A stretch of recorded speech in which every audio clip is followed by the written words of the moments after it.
Hello friends, আপনাদের সকলকে স্বাগতম জানাচ্ছি সুইং ট্রেডিং ফ্রি কোর্সের 3 নম্বর ভিডিওতে। আজকের ভিডিওতে আমরা শিখব risk management and risk to reward for swing trading. Swing ট্রেডিংয়ের জন্য কীভাবে আপনি রিস্ক ম্যানেজমেন্ট করবেন এবং কীরকম রিস্ক টু রিওয়ার্ড আপনি রাখবেন, তাহলে আপনি একটা প্রফিটেবল জার্নি সুইং ট্রেডিংয়ে শুরু করতে পারবেন। সেটাই আজকের এই ভিডিওর মাধ্যমে আপনাদের সাথে শেয়ার করব।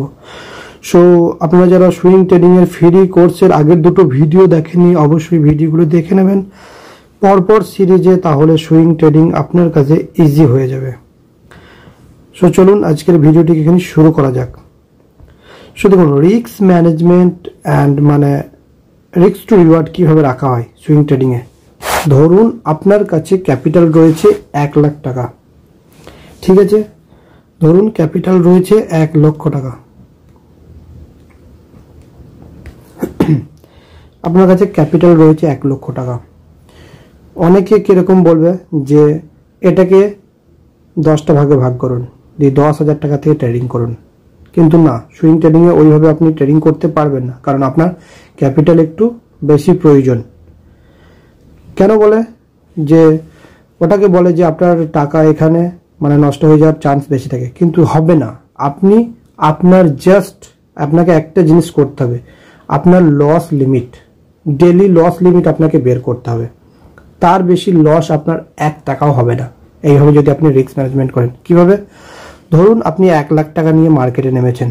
আপনি চাইছেন যে আপনার প্রত্যেক দিন একটা ট্রেডে রিস্ক পার ট্রেড আরপিটি, আপনার রিস্ক পার ট্রেড, একটা ট্রেডে আপনার কত লস হতে পারে সেটা আপনাকে ফিক্সড করতে হবে। রিস্ক পার ট্রেড আপনাকে ফিক্সড করতে হবে যে আপনি একটা ট্রেডে কেবলমাত্র 1000 টাকা লস নেবেন। কত নেবেন? 1000 টাকা। আপনার ক্যাপিটাল রয়েছে 1 লাখ টাকা, একটা ট্রেডে আপনি 1000 টাকা লস নেবেন। এর বেশি লস আপনি 1 টাকাও নেবেন না। তাহলে কিভাবে আপনি কোয়ান্টিটি ম্যানেজ করবেন? কত কোয়ান্টিটি? কারণ আপনার স্টপ লস আপনার মন মতো হবে না। আপনার যে সিস্টেমে যেটা এসএল হচ্ছে সেই অনুযায়ী আপনাকে স্টপ লস লাগাতে হবে। তো কিভাবে আপনি কোয়ান্টিটি নেবেন সেটাই আপনাদের বলছি। কোয়ান্টিটি সমান আপনার যে, ধরুন কোয়ান্টিটি কি হবে, এখানে হচ্ছে কোয়ান্টিটি। তো কোয়ান্টিটি তো আপনার যে রিস্ক রয়েছে, ধরুন আপনার ডেইলি রিস্ক হচ্ছে 1000 টাকা। এবার যে ট্রেডটা আপনি নিচ্ছেন তার এসএল পয়েন্ট কতটা, পয়েন্ট কত টাকার এসএল হচ্ছে। আপনার এসএল যদি, আমি একটা ট্রেড আপনাকে চোখের সামনে দেখাবো, যদি 48 টাকা হয়, তাহলে এটাকে ভাগ করে দেবেন। কি করে দেবেন? ভাগ করে দেবেন। তাহলে আপনার বেরিয়ে যাবে কোয়ান্টিটি।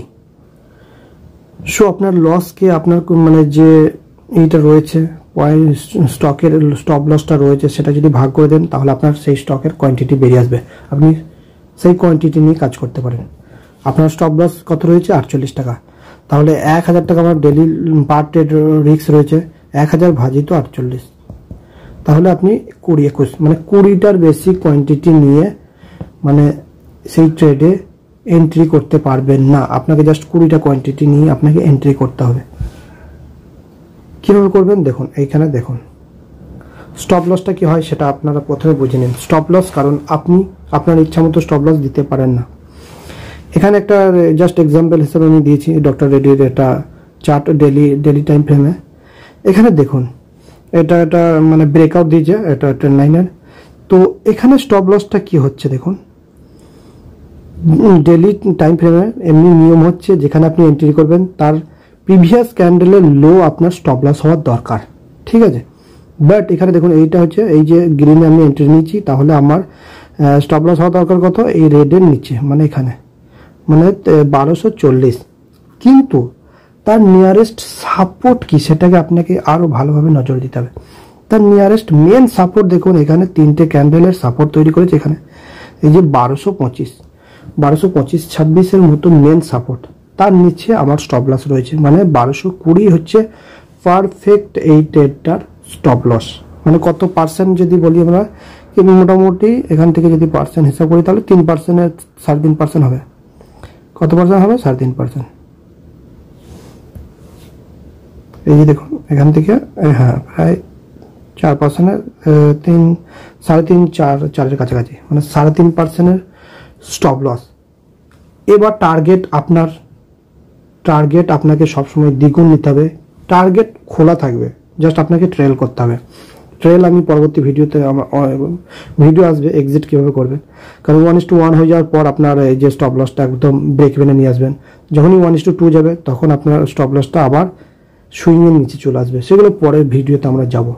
মিনিমাম আপনাকে তো স্টপ মানে রিস্ক টু রিওয়ার্ড যেহেতু মানে কথা বলছি, 1:2 আপনাকে নিতেই হবে। প্রত্যেকটা ট্রেডে আপনার সাইকোলজি এরকমই হতে হবে। স্টপ লস নেবেন তাও ভালো, কিন্তু আপনার সাইকোলজি এরকম হওয়া দরকার যে 1:2 আপনি নেবেন। হ্যাঁ, এখানে একটা টুইস্ট আছে। যখন আপনার 1:1 চলে যাবে তখন আপনি স্টপ লসটাকে ট্রেল করবেন। কীভাবে ট্রেল করবেন? তখন আপনার এই যে স্টপ লস রয়েছে এইটাকে আপনি ব্রেক ইভেনে লাগবেন। ব্রেক ইভেনে মানে এইটা কত হচ্ছে, এই যে 68 টাকা, 1268 টাকায় আপনি স্টপ লস আপনি মনে মনে রেখে দেবেন যে 1268 টাকা আসলে আমি কেটে দেবো। কিন্তু তার বদলে আপনাকে 1:2 আপনাকে যেতে হবে, মানে 1362 যেতে হবে। দেখুন এই স্টপটা দেখুন 3 দিনে টার্গেট হিট করে দিয়েছে। সো 1:2 আপনাকে সব সময় নেওয়ার চেষ্টা করতে হবে, আর এইভাবে ট্রেল করতে হবে। 1:1 যখন টার্গেট আপনার, ধরুন এই স্টকে আমরা এন্ট্রি করেছি 1268 টাকায়, ঠিক আছে, 1268 টাকায় এন্ট্রি করেছি, 1220 টাকা আমার এসএল, এই লাল দাগটা এসএল আর ব্লু কালারের এন্ট্রি, আর এই গ্রিনটা হচ্ছে আপনার এটা 1:1। যখন এই স্টকটা এখানে আসবে, যদি আসে তাহলে আমার এই যে স্টপ লসটা আমার হয়ে যাবে 1268 টাকায়। 1268 টাকায় আপনার স্টপ লস। 1268 টাকায় যখনই আসবে তখনই আপনাকে কেটে বেরিয়ে পালিয়ে আসতে হবে। হ্যাঁ, এই যে 1300 কত গিয়েছে, 1314 টাকা ওখানে আছে আমার স্টপ লস রয়েছে ব্রেক ইভেনে। 1314 টাকা থেকে যখন আবার 1:1 যাবে, মানে 1362 টাকা, এটা 1:2 তখন যাবে, তখন আপনার স্টপ লসটা হবে 1:1 1314 টাকায়। এইভাবে ট্রেলিং করতে হবে, মানে আপনাকে ট্রেলিং সিস্টেমটা এইভাবে করতে হবে। এভাবে ট্রেল করতে পারেন। না হলে আপনি যদি চার্টে যান, আপনার যে সুইং রয়েছে 30 মিনিটের সুইং, সেটা পরবর্তী ভিডিওতে আপনাদেরকে দেখাবো। এই যে সুইং, এই সুইংয়ের নিচে আপনারা এই যে সুইং দেখতে পাবেন, এই সুইংয়ের নিচে স্টপ লস। এই যে সুইং 30 মিনিট চার্টে খুলবেন, এই সুইংয়ের নিচে স্টপ লস সবসময়। সেটা কত পার্সেন্ট হবে সেটা বড় ব্যাপার নয়, বা সুইংয়ের 1:1 যাওয়ার পর সুইংয়ের নিচে আপনার স্টপ লস সবসময় বসবে। 1:2 করতে পারেন, বাস্ট আপনাকে টার্গেট রাখতে হবে 1:2 নিতে হবে সবসময়। কি নিতে হবে? 1:2। তো বোঝা গেল এটা আপনার, ধরুন এইটাকে কত টাকা স্টপ লসটা আরেকবার আপনাকে দেখিয়ে দিই। আপনারা হয়তো অনেকে রয়েছেন যে বুঝতে পারবেন না। দেখুন এই যে ক্যালকুলেটর বের করেছি, আমার ডেইলি লস লিমিট কত রয়েছে? 1000 টাকা। 1000 টাকার বেশি আমি একটা ট্রেডে লস কখনই নিতে পারবো না, ঠিক আছে? 1000 টাকার বেশি লস নিতে পারবো না। এখানে দেখুন, প্রথমে আপনারা এই পয়েন্টটাকে বের করে নেবেন। এটা স্টকটা প্রাইস কত চলছিল যখন এখানে আমি এন্ট্রি করবো ভাবছিলাম, তখন 1268 টাকায় আমার এন্ট্রি। স্টপ লস কত রেখে এই সিস্টেমের স্টপ লস হচ্ছে 1220 টাকা। তাহলে 1268 মাইনাস 1220, তাহলে 48 টাকা বেরোলো, ঠিক আছে? এইভাবে আপনারা পয়েন্টটা বের করে নেবেন কত টাকা স্টপ লস হচ্ছে একটা কোয়ান্টিটিতে। 48 টাকা স্টপ লস হচ্ছে, তাহলে আপনার ডেইলি লস যদি আপনার 2000 টাকা হয়, 2000 ভাজিত আপনার ওই যে 48 টাকা, ওটাতে ভাগ করে দেবেন। তাহলে 41টার বেশি আপনি কোয়ান্টিটি নেবেন না। তাহলে আপনার 41টার বেশি কোয়ান্টিটি নিলে আপনার 2000-এর উপর ছাড়িয়ে যাবে।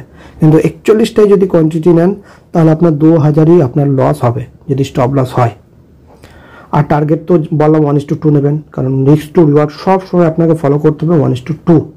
আর ট্রেলিং কিভাবে করবেন সেটাও বললাম, সুইংয়ের নিচে হয়, নাহলে 1:1 1:2 যখন যাবেন তখন আপনার 1:1 স্টপ লস হয়ে যাবে। এইভাবে আপনাকে রিস্ক ম্যানেজমেন্ট এবং আপনাকে হিসাব করে ট্রেডে নামতে হবে। উল্টো পাল্টা কোয়ান্টিটি আপনি নিতে পারবেন না। হ্যাঁ, একটা জিনিস কি বলে রাখি, সুইং ট্রেডিংয়ে রিয়ালিটি যেটা আমরা বলছি, সুইং ট্রেডিং বিশেষ করে, সেই ক্ষেত্রে যদি আপনার অল্প টাকা দিয়ে শুরু করেন মানে 1 লাখ 2 লাখ সুইংয়ের ক্যাশ মার্কেটে 1 থেকে 2 লাখে, তাহলে কিন্তু আপনি একটা আপনার মাইন্ডে এটাও রাখতে পারেন যে কোনো স্টকে, আমি যখন যে কোনো স্টকে আপনি এন্ট্রি নেবেন তখন 3% যেগুলো এসএল হবে, 3%, 3%এর এসএল এর বেশি হলে সেই স্টকে এন্ট্রি নেবেন না, আর 3%এর কম হলে খুবই ভালো, সেগুলো খোঁজার চেষ্টা করবেন।